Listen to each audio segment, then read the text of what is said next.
satisfação que podemos, nesse momento, transmitir a palavra de Deus nesse canal.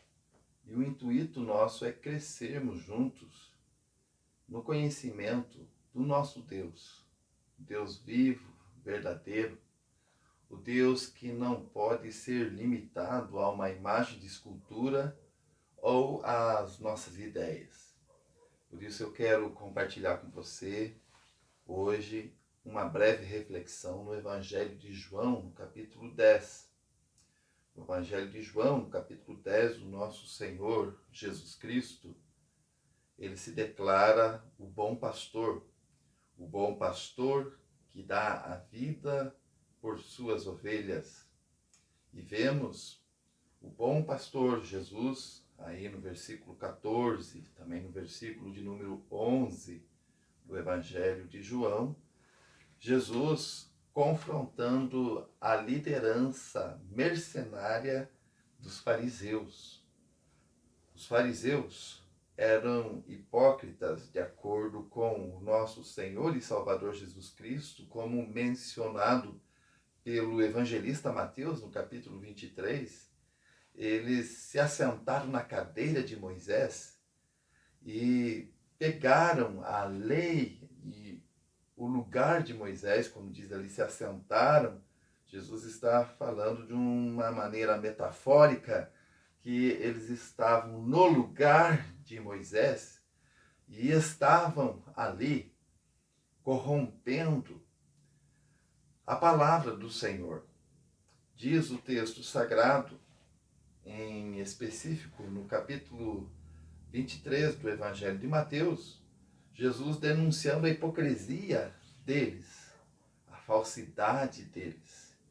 E aqui no Evangelho de João, no capítulo 10, que é o texto em tela hoje, observamos Jesus claramente falando para eles, usando essa metáfora que nós somos ovelhas, e naquele momento as ovelhas em específico ele estava falando aos judeus, aos israelitas, e vemos menção também ali no versículo de número 18, 16 e 17, que Jesus estava preocupado com você e comigo, ovelhas do Senhor Jesus, de outras nacionalidades.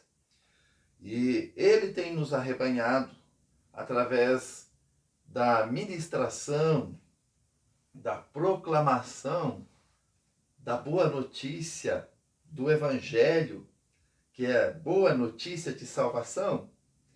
E eu quero convidá-lo a você ouvir diligentemente a vontade de Deus através da Escritura, a ouvir tão somente a voz do Supremo Pastor, como Pedro, na sua primeira epístola, no capítulo 5, versículo 4, diz que nós pertencemos ao Sumo Pastor e que os pastores, os líderes que estão sobre a nossa vida hoje, a liderança constituída pelo Senhor, devem lembrar que o rebanho, o dono do rebanho, é Jesus Cristo. Por isso, meu querido, eu compartilho desta palavra nessa oportunidade que tenho com você. Observe bem os líderes que são de fato líderes segundo o modelo de Jesus. Líderes que fogem daquilo que os fariseus fazem. E lembre-se também de um detalhe extraordinário. O Senhor não está interessado nas aparências.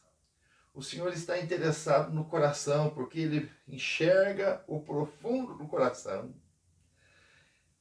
Os fariseus estavam julgando aquele cego de nascença. Os discípulos de Jesus estavam fazendo a pergunta também equivocada para Jesus, de acordo com o ensinamento falso dos fariseus. Quem pecou? Ali no capítulo 9 do Evangelho de João. este os seus pais, para que nascesse assim? Jesus disse: nem ele, nem os seus pais. Isso ocorre para que a obra de Deus seja manifesta na vida dele. Talvez a gente está com esse olhar farisaico para a vida do próximo que está sofrendo ao nosso redor.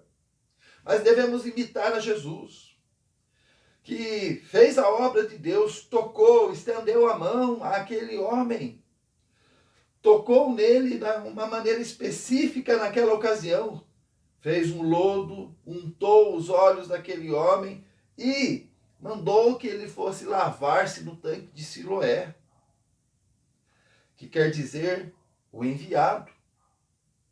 Tanque de Siloé quer dizer o enviado.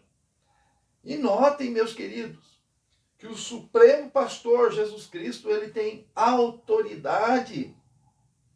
Ele é o Cordeiro de Deus encarnado e ele também é o Emanuel, o Deus conosco. Ele tem autoridade e aquele cego submete-se a essa autoridade e mostra para nós claramente o texto sagrado que esse cego tinha a característica de uma ovelha genuína de Jesus.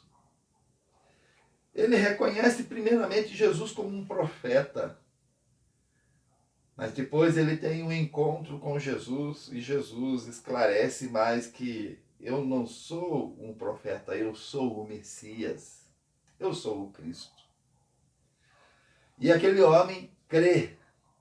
E é nesse contexto, então, que inicia-se, depois de uma discussão, depois da expulsão do cego da presença da liderança judaica, que inicia Jesus essa comparação sobre o rebanho de Deus e sobre o pastoreio dele e sobre também a questão dele ser a porta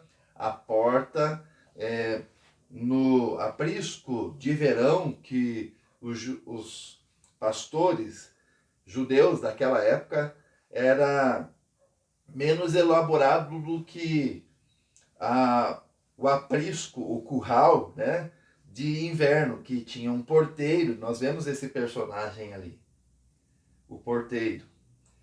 E no curral de verão, que era menos elaborado, o próprio pastor ficava na porta.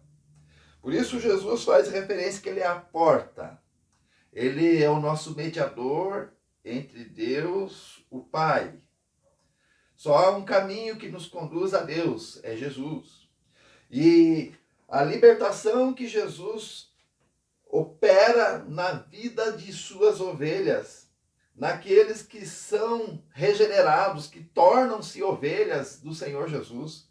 É interessante que tem proteção, entrará, sairá e achará a pastagem. Quer dizer, não é uma escravidão. Servir ao Senhor Jesus é vida liberta. E é vida plena de significado. É vida cheia de nutrição dos céus e vida cheia da hidratação dos céus e do cuidado supremo do sumo pastor. Meu querido, por isso ele diz: eu vim para que tenham vida e a tenham em abundância, no verso 10.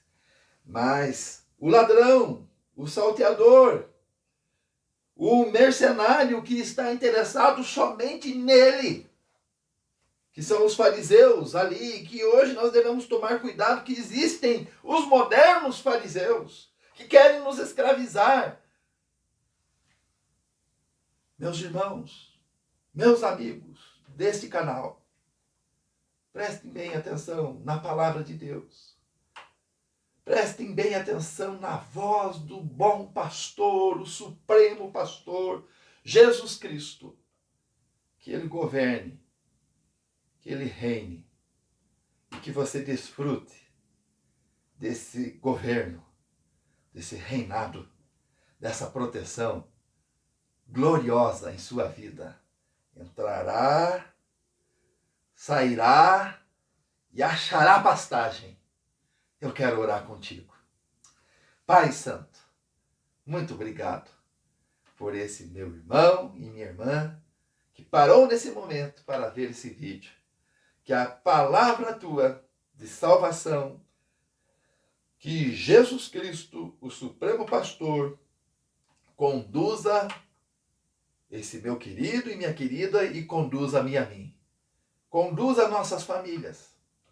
Fortalece-nos, Senhor Deus, e nos submetemos à tua soberania, assim como aquele cego ouviu, obedeceu, assim como as ovelhas genuínas, tuas, ó Deus Pai, ó Supremo Pastor Jesus, Deus Filho, ó Espírito Santo, nos conduza numa verdadeira adoração e exaltação ao nome de Jesus. Nós oramos no nome de Jesus. Amém. Deus te abençoe. Bye, bye. Até o próximo vídeo.